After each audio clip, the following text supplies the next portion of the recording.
जय हिंद दोस्तों, स्वागत है आप सभी का हमारे चैनल पे। आज हम डीएलएड फर्स्ट सेमेस्टर के 2019 वाला पेपर सॉल्व करने वाले हैं।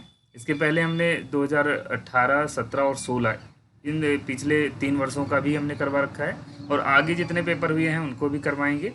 आइए इसको पूरी तरह से सॉल्व करते हैं। जो पीछे के पेपर हैं अगर आप उनको देखना चाहते हैं तो एक तो मैंने प्लेलिस्ट भी बना रखी है, उसके अलावा इसके हर एक पेपर की लिंक मैं डिस्क्रिप्शन में दे दिया हूँ, उसको आप देख लीजिएगा।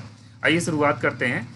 जैसे कि आपने अगर पेपर देखा होगा तो उसमें 5 बहुविकल्पीय प्रश्न होते हैं, कुल मिला के 25 नंबर का क्वेश्चन होता है और 1 घंटे में आपको ये करना होता है। ठीक है, देखिए इसमें 5 जो बहुविकल्पीय हैं आपके सामने है। इसमें बोला गया है निम्नलिखित में नव का अपवर्त आपको बताना है। नव का अपवर्त क्या है? अपवर्त के बारे में जब आप पढ़ेंगे, जो जिसे बोला जाता है मल्टीपल बोला जाता है। नौ जैसे है तो उसको 1 से गुणा करिए, 2 से, 3 से, 4 से, 5 से। जैसे 9 एकम 9, 9 दूनी 18, 9 अतिरिक्त 27। इस तरह से आप जो पहाड़ा पढ़ते हैं या फिर देखा जाए इसको मल्टीप्लाई करते हैं 9 × 1 और 9 × 2, 9 × 3, इस तरीके से करते जाते हैं। तो ये सब क्या होते हैं, जो भी आते हैं ये इनके अपवर्त कहे जाते हैं। जैसे 18 हो गया और ये क्या हो गया 9 अतिरिक्त 27। ऐसे और आगे आप करते जाएंगे। तो इसमें देखिए कौन सा 9 का अपवर्त है, तो इसमें देखिए 9 कम 9, 9 दूनी 18, 9 अतिरिक्त 27, 9 चौक 36। तो ये जो है 9 का अपवर्त है, जो आपको दूसरे दूसरे विकल्प में दिख रहा है। बाकी अगर आप देखिए तो और बाकी सब 9 के अपवर्त नहीं है, तो इसमें जो दूसरा विकल्प है बिल्कुल सही होगा। इसके बाद देखिएगा, इसके बाद बोला गया है 30 और 40 के बीच अभाज्य संख्याएं हैं। आपको बताना है 30 और 40 के बीच जो संख्या, वो आपको उस संख्या को बताना है कि कौन कौन सी संख्या अभाज्य है। अभाज्य वो संख्या होती है जो सिर्फ खुद से कटती है या फिर एक से कटती है, उन्हें क्या कहा जाता है? उन्हें अभाज्य संख्या कहा जाता है। अब जैसे देखिए इसमें 31 और 33 है, तो 33 देखिए 11 से भी कटता है और 3 से भी कटता है। तो कहने का मतलब ये अभाज्य वाले ग्रुप में नहीं है, इसीलिए ये विकल्प नहीं सही होगा। इसमें भी देखिए 33 है, इसलिए ये भी नहीं होगा। और अगर हम इसको देखते हैं तो देखिए 13 से भी कट जाता है, 3 से भी कट जाता है। लेकिन अगर हम ये तीसरा विकल्प देखेंगे तो तीसरे विकल्प में आप देखिए 31 और 37 किसी से नहीं कटते हैं, या तो ये खुद से कटेंगे या फिर एक से कटते हैं। तो इसीलिए ये तीसरा विकल्प जो होगा बिल्कुल सही होगा, इसमें यही विकल्प सही होगा। अगला प्रश्न देखेंगे। अगला प्रश्न है 3 संख्याएं 1, 2, 3 अनुपात में, देखिए 1:2:3 के अनुपात में है, यदि उनका महत्तम समापवर्त मतलब मासा जो है, महत्तम समापवर्तक जिसे आप एचसीएफ कहते हैं और कहीं कहीं जीसीएफ भी लिखा मिल जाता है, अब उसका मान दिया गया 12। तो आपको संख्याएं बताना। तो देखिए ऐसे क्वेश्चन में क्या करेंगे, जैसे अनुपात क्या था 1:2:3, इसमें क्या करेंगे, जो मासा रहेगा ना उसी से मल्टीप्लाई कर दीजिए। 12 एकम 12 और इसको भी 12 से करेंगे, कितना आ जाएगा 24, और इसको भी 12 से करेंगे, 12×3 = 36। तो इसमें 12, 24 और 36, देखते हैं कौन सा विकल्प सही होगा। दूसरा विकल्प जो है बिल्कुल सही होगा।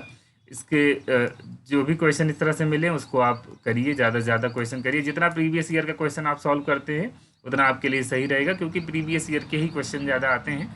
देखिए किसी कक्षा में 30 बच्चों में से 80% बच्चे उत्तीर्ण हैं। मतलब ये है कि जो पास हो चुके बच्चे हैं वो 80% हैं। तो आपको बताना कितने बच्चे पास हो चुके हैं। कभी कभी अनुत्तीर्ण का भी पूछा जा सकता है। तो अगर 80% उत्तीर्ण है तो इसका मतलब क्या हुआ, 20% अनुत्तीर्ण है। इसको ध्यान रखिएगा। तो अगर आपको निकालना है कि 30 में से 80% बच्चे जो है पास हैं, उनकी संख्या बतानी है, तो क्या करिएगा 30 का 80% निकाल लीजिए। 30 × 80/100। जैसे 80% निकालना है तो 80/100 करना है। अगर अनुत्तीर्ण निकालना होता है तो 20/100 से गुणा करते। ठीक है, ये देखिए यहाँ पर ये 0 है, 0 यहाँ पर भी है और 0 यहाँ पर भी है। ये 0 किससे कटेगा, ये दोनों 0 आप नीचे काट दीजिए और कितना हो जाएगा, 3 और 8 का गुणा करेंगे, 8×3 = 24। इसमें जो सही विकल्प होगा वो पहला वाला होगा, इसमें आप ध्यान रखिएगा। अगला प्रश्न है 18% को भिन्न रूप में बदलना है। 18% को भिन्न रूप में बदलना है। कोई भी ऐसी संख्या जो प्रतिशत में लिखी गई हो, ये 18 लिखा गया, अगर आपको दिक्कत हो तो मैं यहाँ लिख देता हूँ। 18% को भिन्न में बदलना है तो क्या करना होगा, 18/100। कभी कभी डेसिमल में बदलने के लिए बोलेगा, कभी कभी भिन्न में। तो ये दोनों क्वेश्चन आ सकते हैं, चाहे डेसिमल में बदलने के लिए बोला जाए या भिन्न में। तो यहाँ फिलहाल भिन्न में बोला है तो इसको हम 18/100 लिखेंगे। 18/100 अगर इसमें नहीं मिल रहा है तो इसको आप सिंप्लीफाई कर लीजिएगा। देखिए 2 × 9 = 18 और 2 × 5 = 10। कहने का मतलब ये है कि 9/50 इसका सही उत्तर हो जाएगा, जो कि चौथे विकल्प में है। चौथा विकल्प जो होगा बिल्कुल सही होगा। डेसिमल में बोला होता तो 0 पॉइंट, क्योंकि देखिए अगर डेसिमल में पूछता तो 18/100 करते, तो 2 0 है, पीछे से 2 अंक पे दशमलव लगा देते, इतना आ जाता है। लेकिन यहाँ पर दशमलव वाला, वो सॉरी भिन्न वाला पूछा है, फ्रैक्शन वाला पूछा है, फ्रैक्शन वाला कौन सा होगा? ये चौथा विकल्प जो है बिल्कुल सही होगा। अगला प्रश्न देखते हैं। अगला प्रश्न है 3 अंकों की सबसे छोटी प्राकृतिक संख्या। तो जब कभी सबसे छोटी बोलेगा तो 1 लिखिएगा, और कितने अंक बोला गया है? 3 अंक। 3 अंक में से क्या किया जाएगा? 2 जीरो लगाएंगे तभी 3 अंक पूरा होगा। 1 लिखेंगे और जितने अंक बोला होगा, जैसे 3 अंक बोला है तो 2 जीरो लगाएंगे। अगर 4 अंकों का बोला गया होता तो इसमें 3 जीरो लगाते। 5 अंकों का बोला गया होता तब 4 जीरो लगाते। कुल मिला के ये सही उत्तर होगा। अगर सबसे बड़ी पूछा गया होता तब, जैसे 3 अंक की सबसे बड़ी अगर बोलेगा तो आप क्या करेंगे? 3 बार 9 लिख देंगे। अगर 4 अंक की सबसे बड़ी बोलेगा 4 बार 9 लिख देंगे। अगर 5 अंक की, तो कुल मिला के बड़ी अगर बोलेगा तो हमेशा क्या करेंगे आप? जितने जितने अंक बोले रहेगा उतने आप 9 लिख दीजिएगा, वही सही उत्तर हो जाएगा। लेकिन अगर सबसे छोटी बोलेगा तब क्या करेंगे? जैसे 3 अंक की सबसे छोटी बोला था तो हमने 1 लिखा, उसके बाद 2 बार जीरो लगा दिया।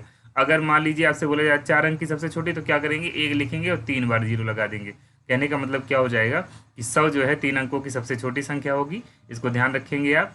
अगला प्रश्न देखते हैं। अगला प्रश्न यहाँ पर देखिए, ये जो शुरुआत है, ये 60वां प्रश्न आप देखिए, ये अति लघु का है, 1 नंबर में आता है। इसके अलावा भी अति लघु के और भी प्रश्न आपको मिलेंगे। यहाँ देखिए, ये 1 2 3 4 5 कुल मिला के पीछे एक प्रश्न था। 6 प्रश्न ऐसे होते हैं जो अति लघु के होते हैं। इसमें थोड़ा सा साफ कम दिख रहा होगा, हम बड़ा कर देते हैं। फिर भी अगर साफ नहीं दिखता, थोड़ा सा ध्यान दीजिएगा। पेपर मुझे इसी प्रकार से मिल पाया था, इसीलिए इसमें ही आपको काम चलाना होगा। यहाँ दिया गया 35 सेंटीमीटर व्यास वाले वृत्त का परिमाप ज्ञात करना है। तो एक बात ध्यान रखिएगा, जैसे व्यास कितना दिया गया है, इसको ध्यान रखें आप कि वृत्त का व्यास जो दिया गया है उसको पहले आप लिख लीजिए। वृत्त का व्यास जो दिया गया है वो है 35 सेंटीमीटर। अब देखिए, 35 सेंटीमीटर इसका व्यास दिया गया। व्यास का मतलब होता है 2r, त्रिज्या का 2 गुना होता है ना व्यास, तो इसलिए ये 2r की वैल्यू हो जाती है। अब क्या करना है? परिमाप बताना। वृत्त का परिमाप जिसे सरकमफ्रेंस बोला जाता है, वृत्त का परिमाप जिसे परिधि भी बोला जाता है। परिमाप जो लिखा गया परिधि लिखा होता है, इसको ध्यान रखिएगा, कभी कभी आप इसमें फंस जाएंगे। परिमाप को ही परिधि बोला जाता है। तो वृत्त का परिमाप चाहे लिख लीजिए चाहे परिधि। वृत्त का परिमाप क्या होता है? 2πr होता है। तो इसको हम कुछ इस प्रकार से भी तो लिख सकते हैं, 2r इंटू पाई। तो 2r की जगह कितना लिखेंगे आप? 35 लिखेंगे। सीधे सीधे 2r की वैल्यू हम रख देते हैं। क्या दिक्कत है? अभी r निकाल के रखते तब और ज़्यादा दिक्कत थी। इससे अच्छा ये 2r की जगह पे हम सीधे 35 रख देते हैं। और इसको अगर आप चाहे पाई रहने देंगे तो 35 पाई आ जाएगा, अन्यथा आप पाई की वैल्यू रख दीजिए 22/7। देखिए 7 जैसे ये कट रहा है तभी हम रख रहे हैं, अगर नहीं कट रहा होता तो हम सीधे पाई रख देते और 35 पाई सेंटीमीटर इसका सही उत्तर हो जाता है। 7 पच्चे 35 हो जाएगा। 5 को 22 से गुणा करेंगे, 22 पंचे क्या होता है? 110 होता है। यही इसका सही उत्तर होगा, 110 सेंटीमीटर। इसको ध्यान रखिएगा। अगला प्रश्न देखते हैं।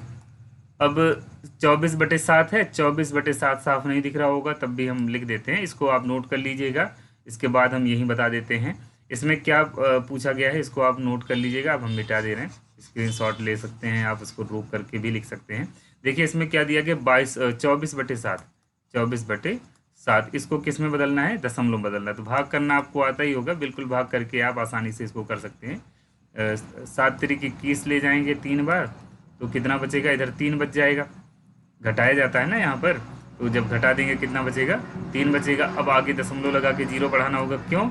क्योंकि आगे भाग जाएगा ही नहीं। अब कितनी बार जाएगा? 7 चौक 28, 4 बार जाएगा। 28 हमने कर दिया। फिर कितना बचेगा? यहाँ पर 2 बचेगा, 0 बढ़ाएंगे तुरंत। अब 7 दूनी 14, 6 बचेगा, 0 बढ़ाएंगे। 7 8 56, 4 बचेगा। 7 8 56 कितना बचेगा आपका? अब इस बार घटाएंगे तो कितना बचेगा? 4 बचेगा। फिर 0 बढ़ा लीजिए। 7 पच्चे 35, 5 बचेगा। 0 बढ़ाएंगे तो 7 सता 49। तो इस तरह से अब 1 बचेगा। अब अगर आप 0 बढ़ाएंगे तो अब 1 बार जाएगा। 1 बार जाएगा तो फिर से वही क्रम चलने लग जाएगा, क्योंकि देखिए यहाँ पर क्या होगा, मान लीजिए अब क्या करते हैं, इसको 1 बार लेकर जाते हैं। 1 बार लेकर जाएंगे तो 7 एकम 7 हो ही जाएगा। यहाँ कितना बचेगा? 7 एकम 7 आप लेकर गए, यहाँ 3 बचेगा। अब 0 बढ़ाएंगे तो फिर से यही क्रम चलने लग जाएगा जहाँ से ये चला था। ये 4 2, अब जैसे मान लीजिए आप यहाँ पर 0 बढ़ा भी लिए तो 7 चौक 28, फिर से इतने के बाद 4 2 8 5 7 1 यही बढ़ता जाएगा। कुल मिला के ये हो जाएगा 3.428571। अब यही रिपीट होता जाएगा बार बार, क्योंकि देखिए यहाँ पर जब यहाँ के बाद आप देखें 30 आया, 3 यहाँ पर बचा हुआ था, वैसे यहाँ 3 बचा हुआ है। अब फिर से वही क्रम फिर से बढ़ता जाएगा। उसी क्रम में आप देखेंगे तो 4 2 8 5 7 1, 4 2 8 5 7 1 ऐसे बार बार आता जाएगा। तो इसीलिए इसका जो सही उत्तर होगा कुल मिला के ये होगा, जो अभी हम आपके सामने लिख चुके हैं, ये चीज़ होगा। आप भाग फिर से कर सकते हैं, कभी कभी लोगों को भाग करना भी नहीं आता है, तो उसको आप कर लीजिएगा। इसको हम मिटा देते हैं, आप चाहें तो इसको नोट कर लीजिएगा। हम एक बार छोटा करके इसको दिखा देते हैं, इसका स्क्रीनशॉट लीजिए चाहे। अब भाग करना तो आता ही होगा, ऐसा नहीं है कि आपको नहीं आता है, भाग करने का तरीका पता होना चाहिए आपको। इसके बाद देखते हैं, इसके बाद का प्रश्न आपके सामने जो है वो कुछ इस प्रकार से है कि किसी रेखा पर स्थित किसी तल पर स्थित एक रेखा में कितने बिंदु हो सकते हैं। पेपर थोड़ा सा साफ कम है, इसके लिए मैं माफ़ी चाहूँगा। जैसे मान लीजिए ये एक रेखा है, आपसे बोला जाए इस पर कितने बिंदु हो सकते हैं, इस पर जो है असंख्य बिंदु हो सकते हैं। कितने हो सकते हैं, असंख्य बिंदु हो सकते हैं। इस बात को भी आप ध्यान रखिएगा, इसमें सही उत्तर क्या होगा, असंख्य हो जाएगा। या अगला प्रश्न देखेंगे, इसमें दिया गया 2:3 मतलब 2/3 होता है, 2:3 दिया गया है और दिया गया है 5:8। अब इसमें से बताना है कौन सी भिन्न बड़ी है। क्या करेंगे आप, 2/3 लिखिए और 5/8 लिखिए। अब क्या करेंगे, क्रॉस मल्टीप्लाई, इसका इससे मल्टीप्लाई कर दीजिएगा, इसका इससे मल्टीप्लाई, 2 × 8 और 5 × 3 कितना आ जाएगा, देखिए 8 दूनी 16, 5 तियाँ 15। तो इसमें बड़ा जिधर आएगा वही बड़ी संख्या हो जाएगी। कहने का मतलब ये वाला फ्रैक्शन जो है वो बड़ा होगा। कहने का मतलब 2:3 जो है ये बड़ा है, इसको आप बता देंगे। अगला प्रश्न देखते हैं। अगला प्रश्न है, एक दुकानदार के पास 60 कप थे। इसको आप नोट कर लीजिएगा। ये असंख्य जो है उत्तर इसका है कि किसी तल पर स्थित रेखा में कितने एक रेखा में कितने बिंदु हो सकते हैं, तो असंख्य हो सकते हैं। इसमें जो पूछा गया वो 2:3 और 5:8 में कौन सा फ्रैक्शन बड़ा हुआ है, इन दोनों में कौन सा फ्रैक्शन बड़ा है आपको बताना है। तो हमने तरीका बता दिया है, इसमें ये वाला बड़ा होगा। इसके बाद देखिए, एक दुकानदार के पास 60 कप थे। अब आपको क्या करना है, एक दुकानदार के पास 60 कप थे, 40 कप बिक गए थे, तो आपको बताना है कि कितने प्रतिशत कप बिके हैं। तो देखिए, कभी भी ऐसे प्रतिशत निकालना है तो जो जैसे 40 बिके हैं, इन्हीं का प्रतिशत भी निकालना है। तो जितने बिक चुके हैं मतलब छोटी संख्या गुणे 100 बटे बड़ी वाली संख्या मतलब 60। इसको ध्यान रखेंगे। इस तरीके से आप आसानी से कर सकते हैं कि जो इस तरीके से प्रश्न मिलेंगे, जो छोटी संख्या होगी, मान लीजिए इसी का आपको प्रतिशत भी निकालना है, जिसका प्रतिशत निकालना रहेगा, जैसे 40 कप बिके हैं और बिके हुए का प्रतिशत भी निकालना होगा। कभी कभी बचे वाले का निकालना होता है, तो बचे में जैसे 60 में से 40 बिके हुए हैं मतलब 20 बचा हुआ है। 60 में से 40 अगर बिक गया है तो 20 कप ही तो बचेगा। अगर उसका प्रतिशत निकालना होगा तो 20 × 100 बटे आपको 60 करना होगा। लेकिन यहाँ 40 कप बिक चुके हैं तो 40 का ही निकालना है, तो 40 × 100 बटे 60 कर लीजिएगा, मतलब छोटी संख्या गुणे 100 बटे बड़ी वाली संख्या। तो इसमें क्या करेंगे, 0 0 काट देते हैं। अब 2 दूनी 4, 2 तियाँ 6, कितना आ जाएगा, ये आ जाएगा 200/3। और इसको आप चाहें इतना प्रतिशत होगा। अब आप अगर इसको बदलना चाहते हैं तो कुछ इस तरह से भी बदल सकते हैं, 3 × 6 = 18 और 3 × 6 = 18, 2/3। ये भी उसका जो उत्तर होगा सही होगा। इसके बाद डेसिमल में भी आप बता सकते हैं, 66 पॉइंट, इसमें कर सकते हैं 66 आता जाएगा, 67 लिख सकते हैं। चाहिए लिखिए, कोई गलत नहीं है, आप इसमें कुछ भी कर सकते हैं, तीनों उत्तर सही माना जाएगा। ठीक है, अब अगले प्रश्न पे ध्यान देते हैं, इसको नोट कर सकते हैं आप। अगला प्रश्न जो है, इसमें देखिए आपने बोर्ड मास का रूल पढ़ा होगा, 18 - 14 प्लस, थोड़ा सा साफ नहीं दिख रहा है इसलिए मैं इसको अलग से लिख दे रहा हूँ। 16 यहाँ पर है, ये 16 है, और माइनस क्या होगा, 18 - 5 है। अब देखिए इसको कुछ इस प्रकार से सॉल्व करेंगे। पहले आप छोटे ब्रैकेट को सॉल्व करिएगा, उसके बाद फिर ये मझला ब्रैकेट है, करली ब्रैकेट जिसे बोला जाता है, इसको सॉल्व करेंगे, उसके बाद फिर ये वाला सॉल्व किया जाएगा। बहुत आसान होता है। देखिए 18 माइनस क्या किया जाएगा, 14 प्लस 16 माइनस 18 में से 5 जाएगा, क्या बचेगा, 13 बचेगा। इसके बाद क्या करेंगे, 18 माइनस 14, इसके बाद देखिए 16 में से 13 जाएगा, क्या बचेगा, 3 बचेगा। अब आगे वैसे ही करते जाएंगे। अब इस बड़े ब्रैकेट के अंदर सॉल्व करेंगे तो 14 + 3 क्या हो जाएगा, 17 हो जाएगा। अब 18 में से 17 जाएगा, 1 आ जाएगा। इसका सही उत्तर जो होगा वो 1 होगा। इसको आप नोट कर लीजिएगा, यही इतना करना था इसमें। बहुत ही आसान क्वेश्चन है। इसमें देखिए कहीं मल्टीप्लाई डिवाइड है नहीं तो उसी में ज़्यादा दिक्कत होती है, जिसमें सब दिया गया होता, मल्टीप्लाई भी दिया गया हो, डिवाइड भी दिया गया हो, तो इसको आप नोट कर लीजिएगा। अब अगले प्रश्न पे ध्यान देते हैं। अगला प्रश्न जो आपके सामने है वो कुछ इस प्रकार से है कि पटरी और प्रकार की सहायता से 90 अंश का कोण बनाना है। तो देखिए क्या करेंगे, इसको हम हर एक पेपर में बताते हैं 90 अंश का और 60 अंश का अक्सर पूछा जाता है, लेकिन आप हर एक 120 तक के जितने भी कोण होते हैं उन पर ध्यान दीजिएगा। यहाँ 90 अंश का कोण बनाना है, तो उसको बनाने के लिए एक लाइन हमने खींच दिया है। अब जो प्रकार होगा उसकी नोक यहाँ रखेंगे और पेंसिल की नोक आप इधर कुछ दूरी पर एक आर्क, एक कुछ सेंटीमीटर रेडियस का एक आर्क लगाएंगे। ये एक आर्क मान लीजिए हमने यहाँ लगा दिया। अब इसको कम ज़्यादा नहीं करना, जितने पर आप जितना फैला करके आपने ये आर्क लगाया हुआ है उससे कम ज़्यादा बिल्कुल मत करिएगा, नहीं तो गलत हो जाएगा। अब यहाँ प्रकार की नोक आप यहाँ रखेंगे इस जगह पर, और उतने पर ही जितना पहले आपने आर्क लगा रखा है उतने से ही फिर से आर्क लगाएंगे। अब यहाँ रखेंगे, उसके आगे आर्क लगा देंगे। और एक बात, अब जितने पे आपने यहाँ से लगाया था यहाँ आप चाहें तो बढ़ा सकते हैं, लेकिन नहीं बढ़ाएंगे तब भी चलेगा। ऊपर भी लगा दीजिएगा और यहाँ रख करके आप इस जगह पर, मतलब इस जगह पे रख करके यहाँ लगाएंगे, यहाँ रख करके यहाँ लगाएंगे। ठीक है। अब क्या करेंगे आप, अब जहाँ पर ऊपर एक दूसरे को ये आर्क काट रहे हैं इससे आप मिला देंगे। ठीक है, ये लाइन आप मिला देते हैं और ये कितने अंश का कोण हो जाता है, 90 अंश का कोण हो जाता है। ये वाला जो पहली बार काटा गया था 60 अंश का होता है, अगर हम ये लाइन ऐसे मिला देते हैं तो 60 अंश का कोण बनेगा, और अगर ये वाला मिलाते हैं तो ये 120 अंश का कोण बनता है। इसको भी आप ध्यान रखेंगे। अगला प्रश्न देखते हैं 14 नंबर।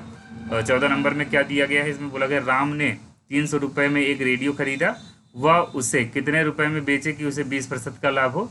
देखिए इसमें क्रय मूल्य जो दिया गया है वो कितना दिया गया है, क्रय मूल्य दिया गया है 300 रुपये।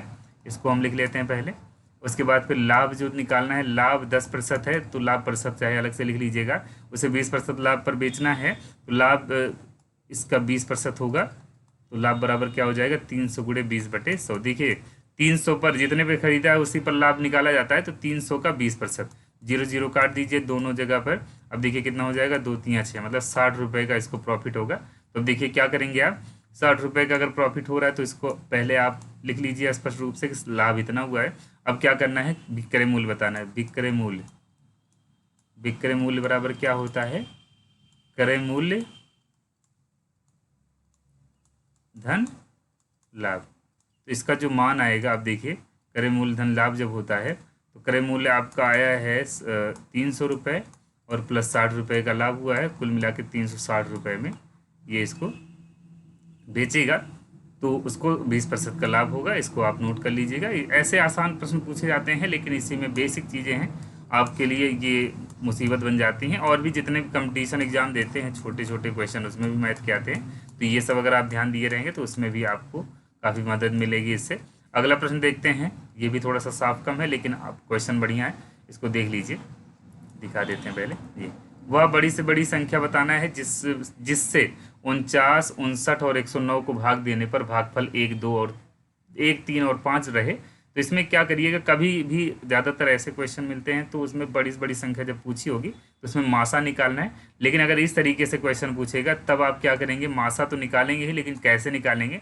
पहला काम आपका क्या होगा, पहला काम ये होगा जैसे 49, 59 और 109, ये आप लिख लीजिए।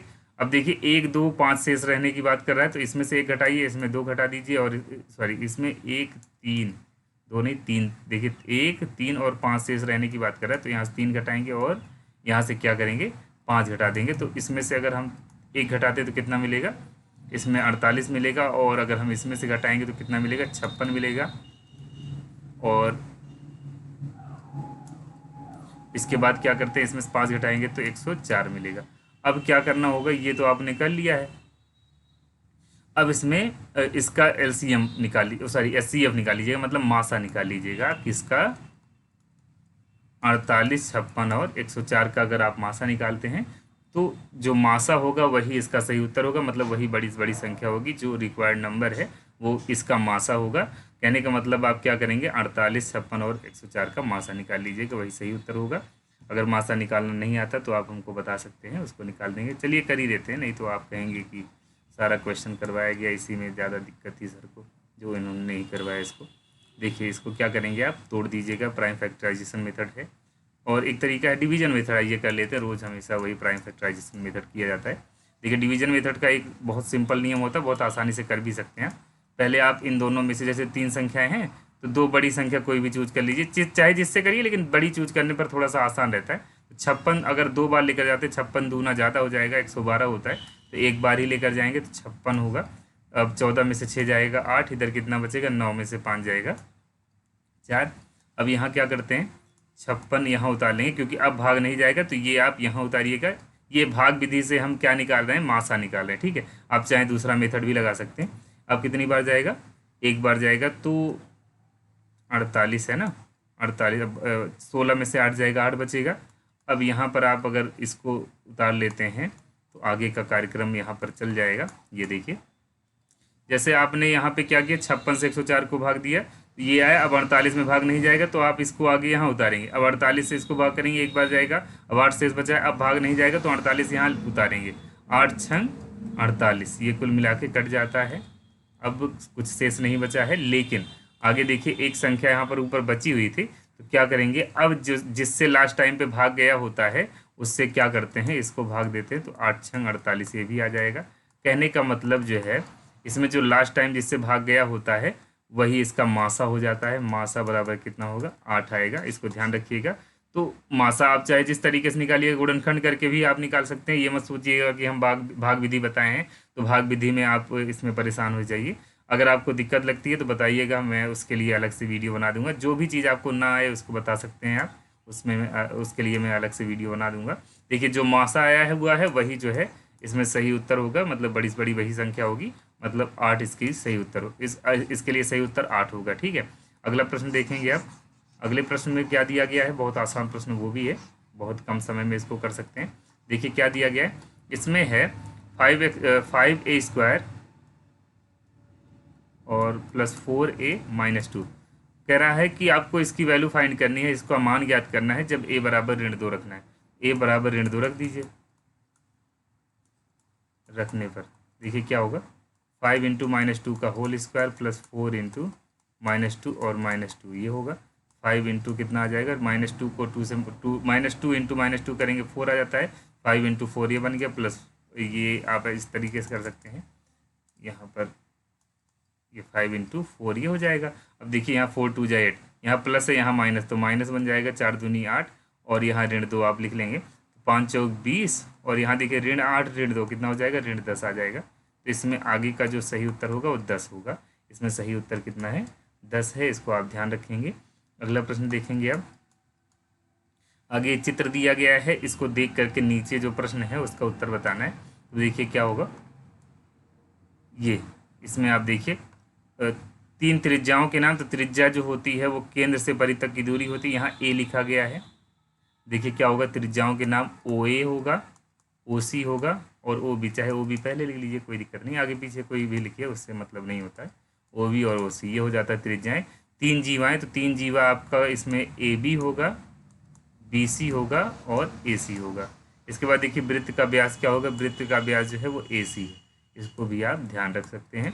अगला देखिए वृत्त का केंद्र क्या है, उसका नाम जो है O है, इसको आप बता दीजिए, वृत्त के केंद्र का नाम जो है वो O है। अगला प्रश्न देखेंगे, सलमा अपनी बहन से, इसको आप लिख लीजिएगा, चित्र देख लीजिएगा, और ऐसे प्रश्न आते रहते हैं। वैसे तो वृत्त के भी एक प्रश्न पूछे जाएंगे और जैसे जैसे बताया जा रहा है उसमें उसी टाइप का क्वेश्चन आता है, बस ये थोड़ा बहुत बदल दिया जाता है। सलमा अपनी बहन रेशमा से 10 वर्ष बड़ी है। 4 वर्ष पहले सलमा की आयु रेशमा की आयु की 2 गुनी थी। सलमा और रेशमा की वर्तमान आयु बताइए। तो सबसे पहले आप क्या करते हैं, सलमा अपनी बहन रेशमा से 10 वर्ष बड़ी है। पहले आप जिससे तुलना की जाती है, जैसे रेशमा से तुलना की गई तो रेशमा की आयु मान लीजिएगा, मानव रेशमा की आयु, रेशमा की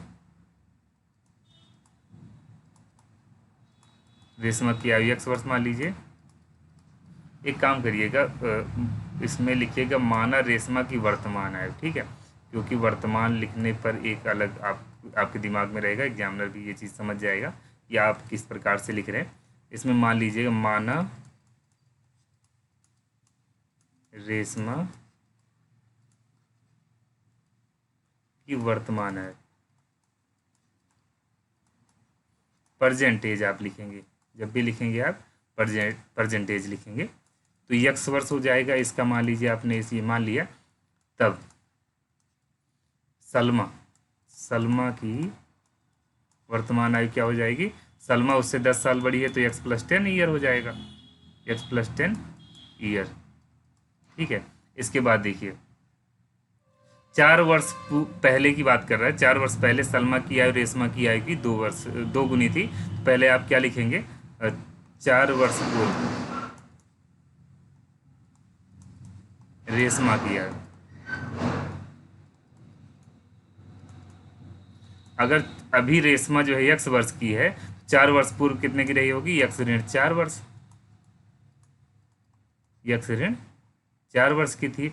और मतलब खुद सोच लीजिए, x साल की अगर अभी है रेशमा तो 4 साल पहले x ऋण 4 साल की होगी। अभी अगर x साल की है तो 4 साल पहले x ऋण 4 साल, मतलब 4 साल इसमें से कम कर देंगे। वैसे ही 4 वर्ष पूर्व जो है किसकी एज हम लिखेंगे, सलमा की भी लिख लेंगे।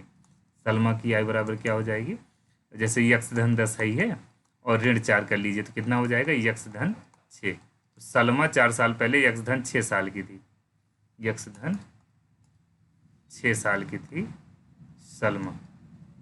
साफ नहीं दिख रहा होगा, यहाँ देख लीजिए आप, क्योंकि देखिए x धन 10 ऋण 4 करेंगे तो 10 में से 4 जाएगा, 6 बचेगा, इतना वर्ष हो जाएगा। ठीक है, अब प्रश्न पे ध्यान देते हैं। प्रश्न में एक बात और लास्ट में बोली गई थी, 4 वर्ष पहले सलमा की आयु रेशमा की आयु की 2 गुनी थी। तो प्रश्नानुसार हम क्या काम करते हैं, प्रश्नानुसार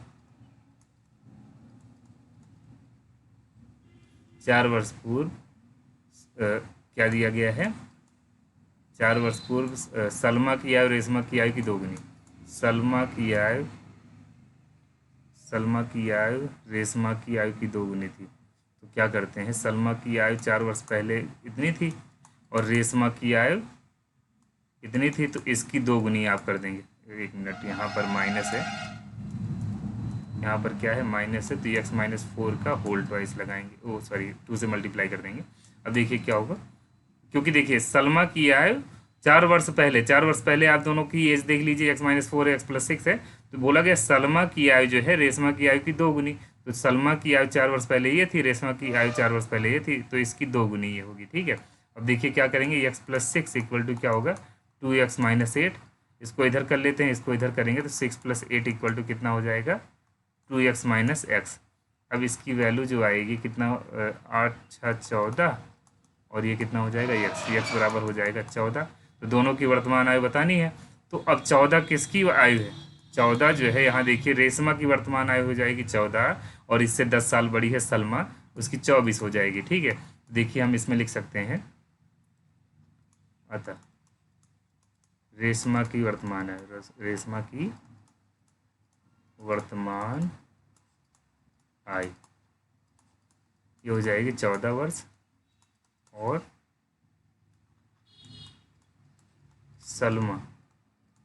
सलमा की वर्तमान आयु कितना हो जाएगी, 14 धन 10, क्योंकि 10 साल बड़ी है उससे, तो 24 वर्ष ये हो जाती है सलमा की आयु। तो ये चीज़ आप लिख सकते हैं, इसको नोट कर सकते हैं पूरी तरह से। देखिए अगर आप इस तरीके से दिख रहा होगा तो ऐसे नोट कर लीजिएगा, नहीं तो हम बड़ा कर दे रहे हैं, लेकिन आपको उसको कई स्टेप में ध्यान देना होगा। इसको आप लिखना चाहें तो इस तरीके से हम बड़ा कर दे रहे हैं ये, और फिर प्रश्न के अनुसार जो शर्त रखी गई थी, जो 4 वर्ष पहले वाली, वो है यहाँ पर। उसके बाद फिर ये अंत में ये उत्तर मिल गया। ठीक है, अगर वीडियो पसंद आया हो तो प्लीज़ इसको लाइक और शेयर करना ना भूलें, और अपने दोस्तों को भी शेयर कर दिया करिए ताकि प्रीवियस ईयर के क्वेश्चन वो सॉल्व कर सकें। और अगर कोई दिक्कत लगती है तो कमेंट बॉक्स में ज़रूर बताएं, और किसी अगर स्पेशल पॉइंट पे आप पढ़ना चाहते हैं, किसी स्पेशल टॉपिक पे आप पढ़ना चाहते हैं, तो उसका वीडियो मैं बना दूंगा। आपको सिर्फ बताना रहेगा कि किस पर आपको वीडियो चाहिए। धन्यवाद।